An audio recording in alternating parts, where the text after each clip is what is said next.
સંજયભાઈ, હું હાલ ઇઝરાયલના જેરુસલામ સિટીમાં કામ કરું છું. મારે કેરગીવર સેક્ટરમાં કેરગીવરની જોબ છે અને તમે મારી પાછળ જોઈ શકો એ મારા એમ્પ્લોયરનું ઘર છે અને એમાં જ મારો રૂમ જે છે શેલ્ટર હાઉસ છે.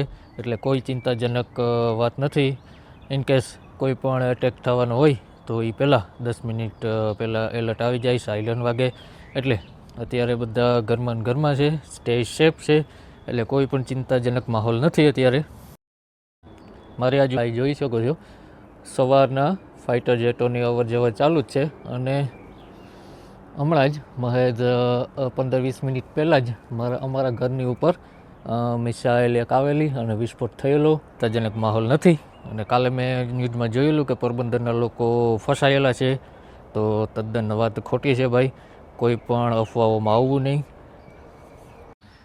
અને મારા કામની વાત કરું તો હું કેરગીવર સેક્ટરમાં કેરગીવરની જોબ કરું છું અને આ છે મારું ઘર અને આ છે મારા જેડી દાદા, જેના માટે હું મારી જોબ છે મારા એમ્પ્લોયર. અને અત્યારે જો નોર્મલી બ્રેકફાસ્ટ કરે છે. અને ગઈકાલના ન્યૂઝમાં મેં જોયેલું કે પોરબંદરના લોકો ઇઝરાયલમાં ફસાયેલા છે, તો તદ્દન વાત ખોટી છે. બધા પોતપોતાના ઘરમાં સ્ટે એન્ડ સેફ છે, તો ખોટી કોઈની અફવામાં આવવું નહીં. અને આગળ જે કાંઈ પણ હશે એને પહોંચી વળવા માટે આપણી ઇઝરાયલી ગવર્મેન્ટ સક્ષમ છે.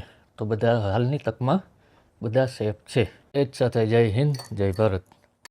અને ઇઝરાયલ સરકાર તરફથી સેફટી માટેની આયરન ડોમ સિસ્ટમ છે, જેને અંડર એસ્ટિમેટ ન કરી શકીએ આપણે. તમને ખબર જ હશે કે વર્લ્ડની એડવાન્સ ટેકનોલોજીથી લેસ છે. મિસાઇલ કોઈ પણ સ્કાયમાં જો ડિટેક્ટ થાય તો એ પહેલાં પોતપોતાના સેલફોનમાં એલર્ટ આવી જાય, ત્યારબાદ સાયરન વાગે. એટલે શેલ્ટર હાઉસમાં આપણે આશરો લેવો પડે. અને શેલ્ટર હાઉસ વિશે હું તમને જણાવું તો મોસ્ટ હાઈલી કોન્ક્રીટથી બનાવેલી દિવાલો હોય છે અને સ્ટેનલેસ સ્ટીલથી હોય છે આખી દિવાલો સજ્જ, જેથી કોઈ પણ અનિચ્છનીય બનાવ બને તો તેને પહોંચી વળવા એ રૂમ સક્ષમ હોય છે. અને 15-20 મિનિટ પછી જ્યારે પણ ખતરો ઓછો થાય તો પાછી એક એલર્ટ આવી જાય છે કે હવે તમે જઈ શકો, પણ આપણે શેલ્ટર હાઉસની નજીક રહેવાની ફરજ બને છે. અને મારી આજુબાજુમાં કામ કરતા ગુજરાતીઓની વાત કરું તો મોસ્ટ ઓફલી પોરબંદરના લોકો જેરુસલામમાં જ છે.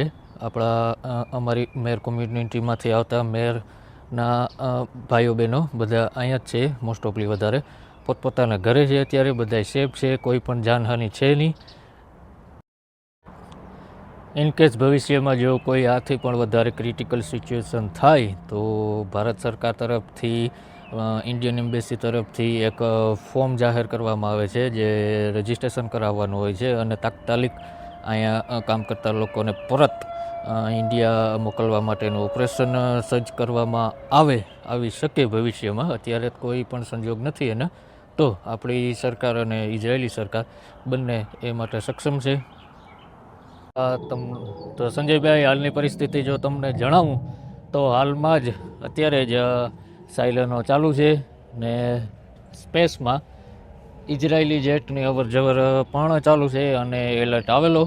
તો સેફટીના અનુસંધાને આપણે ઘરમાં જ રહેવું જોઈએ, સ્ટે સેફ. અને